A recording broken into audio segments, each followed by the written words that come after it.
Hello, Homestead. Please stand for the pledge.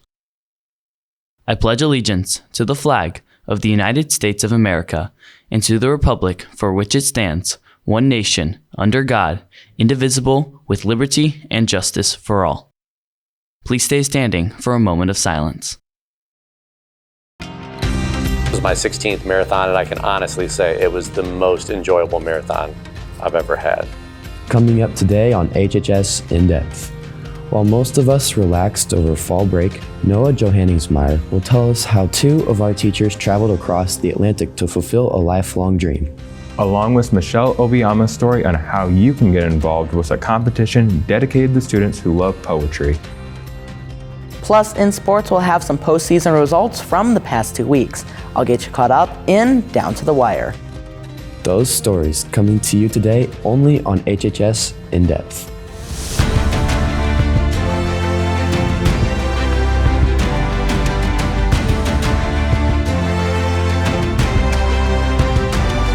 From Homestead Media, this is HHS In Depth. Hello, Homestead. I'm Jaron Ellis. And I'm Luke Ryan. And Jaron, while some students and staff used fall break for a chance to relax, others took the week to travel around the world. But for two Homestead teachers, they took the time off to fulfill a lifelong dream by running in the London Marathon. Here's HHS In Depth reporter Noah Johanningsmeyer with the story. Many students and staff members traveled over fall break. PE and health teacher Mr. Frazier and first-year seminar teacher Mrs. Gaff traveled all the way to London to run a marathon. For Mr. Frazier, running the London Marathon was for a bigger purpose than just his time. And London is one of 6 world major marathons, and so I've always had it, as a dream race of mine. So to be able to raise money for a charity, I raised about $3,000 for the charity that I was running for. Was a really neat part of that I've not done before. As for Mrs. Gaff, she had a different path to London that included qualifying for the World Championships. I ran London differently this year than some people did. I ran in the World Age Group Championships, and they take the top 100 runners for ages 40 to 44 to go to the World Championships. This year, the World Championships were held concurrently with the London Marathon.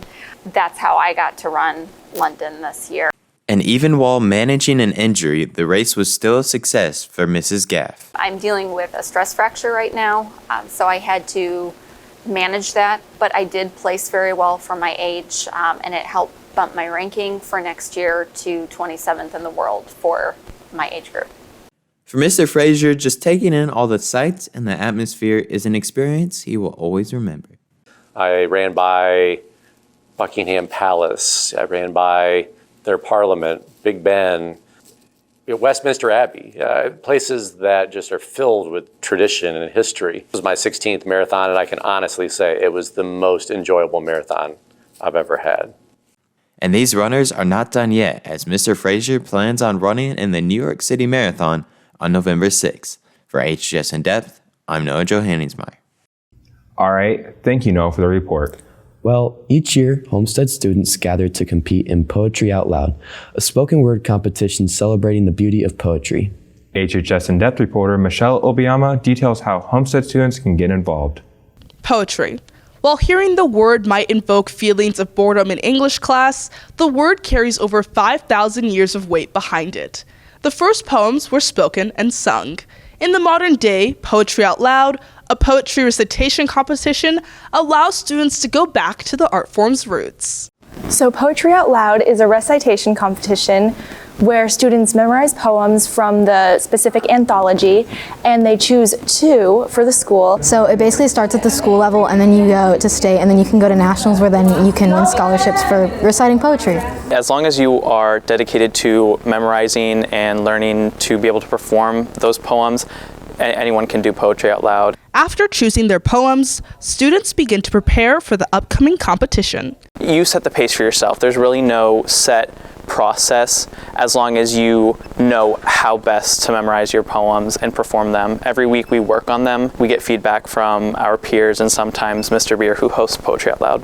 The Poetry Out Loud competitors say that this competition gave them a new perspective on the medium. Poetry Out Loud, I think, really helps you go beyond the classroom. Poetry Out Loud has definitely made me a better public speaker, but more so it's given me lots of connections, such as like friends, and you meet so many more people. Senior Madeline Fong advanced to the state finals and says that getting to know others with a similar love of poetry was fulfilling. For me, the experience was a little different than normal because it was online last year. I got to practice with a spoken word poet, which was an amazing experience, but also getting able to meet a lot of other people from around the state who had this fantastic ability to speak and just had such a range of interests was a great opportunity.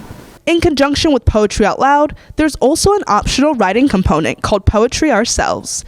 Junior Stella Grable was the Indiana first runner-up in this past competition and says that the experience gave her a deeper understanding of the poetic process.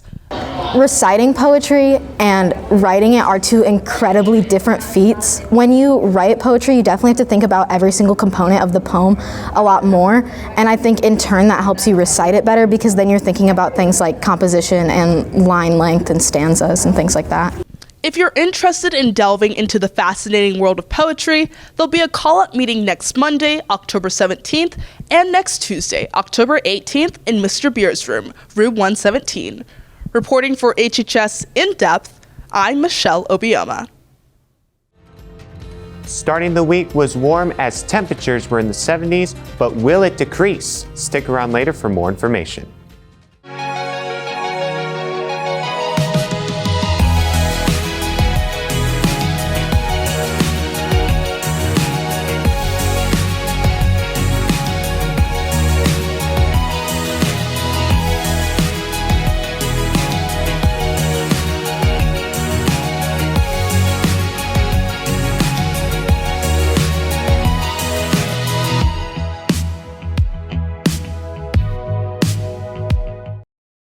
Welcome back to HHS In Depth. Well, the month of October is Breast Cancer Awareness Month, and one local business is doing its part to help fight the disease by raising money.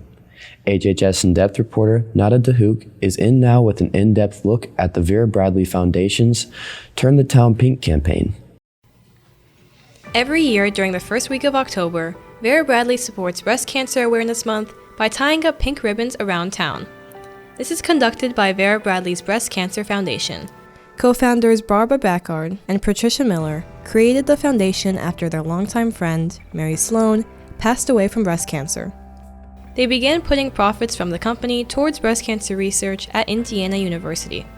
Foundation events, combined with corporate and individual contributions, are the cornerstone of their fundraising, which includes the money made from the ribbons. Each ribbon was paid for by different people and companies in support of the cause, some of them being survivors of breast cancer.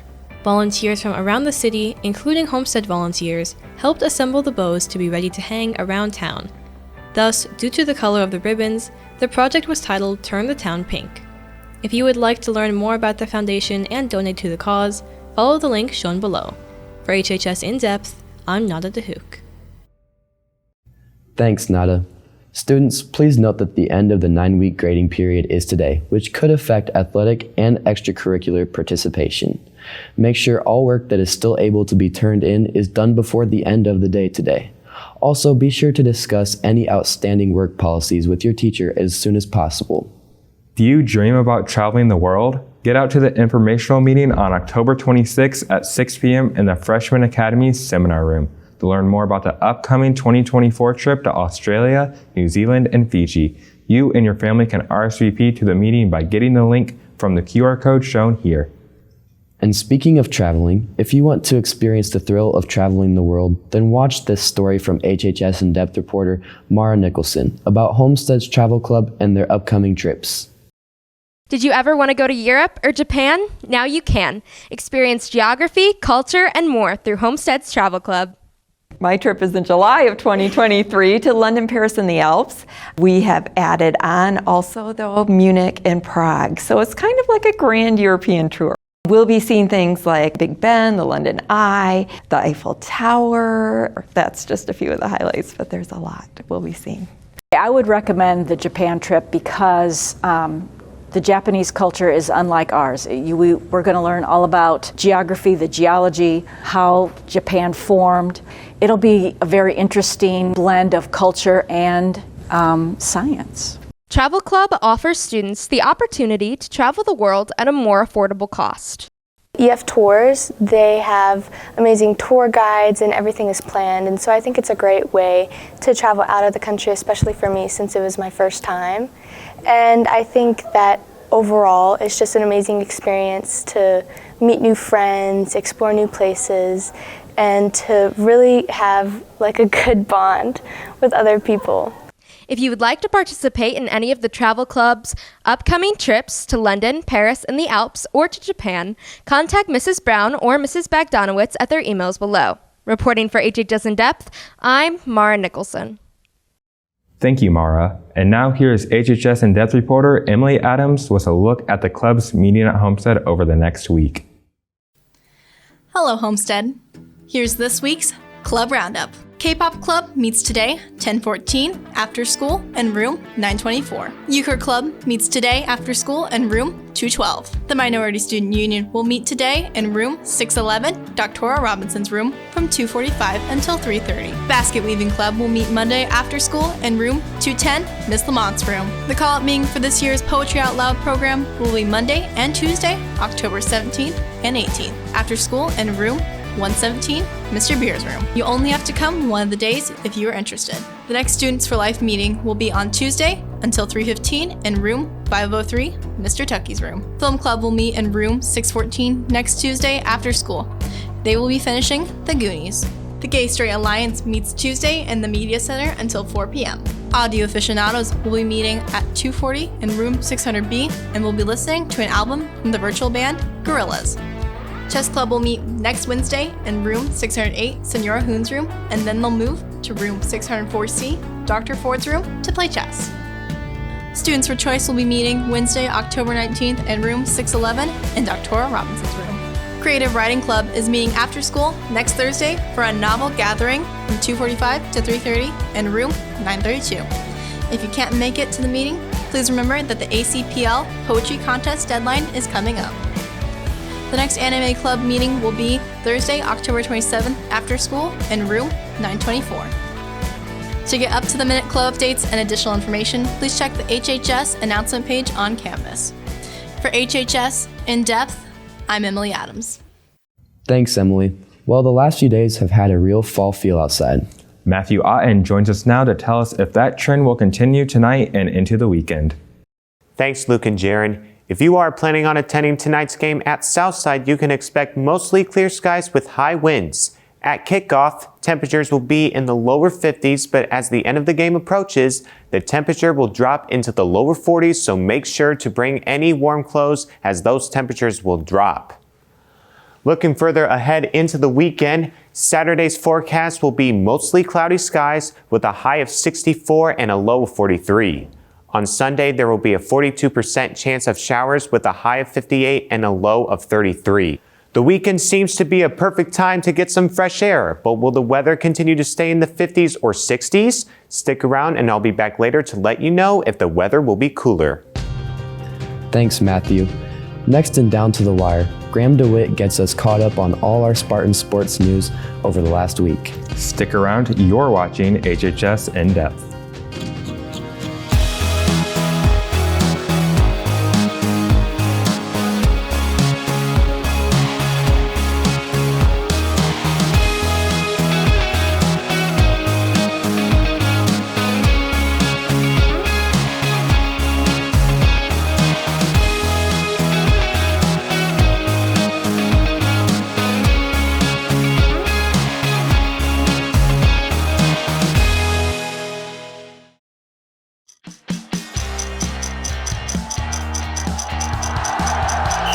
Welcome back to Down to the Wire. I'm Graham DeWitt. Playoff season is in full swing for most of our fall teams, and a few of them have already finished their seasons. The girls' golf team took 4th place in state 2 weeks ago. Scarlett Sank made the top 10 individual standings, finishing 6th overall. Congrats on an incredible season for our girls' golf team, and good luck next year. Our boys soccer team won their first game of sectionals last week Wednesday, October 5th, in a 3-1 victory. But their season came to an end last Saturday after falling to Warsaw 3-0 in the sectional championship. Congrats on a great season and good luck next year. The girls soccer team also won their first sectional game, blowing out Wayne in a 9-0 shutout. They also won their sectional championship against Warsaw last Saturday in a 1-0 victory in overtime. And at the time of this recording, we do not have the results for the girls' regional game versus Noblesville. The boys tennis team beat Delta 4-1 in their semi-state matchup last Saturday to move on to state. Stephen Meyer won his singles 6-0 and 6-1. And in doubles, Max Holliday and Alex Graber won both of their matches 6-0.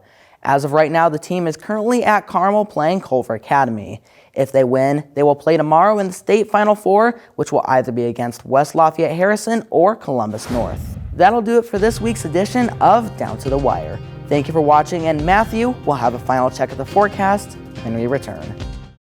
Next week on HHS In Depth, reporter Nada DeHook will bring you a story about Homestead's annual event, Taste of Homestead. Catch this story and more next week.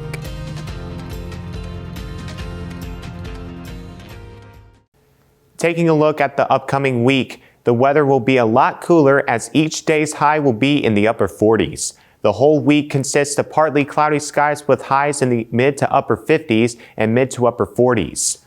Looks like the weather will be cold, so if you ever go outside, make sure to bring a warm jacket as temperatures will be decreasing. Luke and Jaron, back to you. All right, thank you, Matthew, and thank you for watching today. Good luck to all of our Homestead athletes and other performers in action this weekend. Want to catch up with HHS In Depth beyond this news show? Check out our Instagram for updates on future shows and nationwide news. Have a great weekend, and we will see you next Thursday.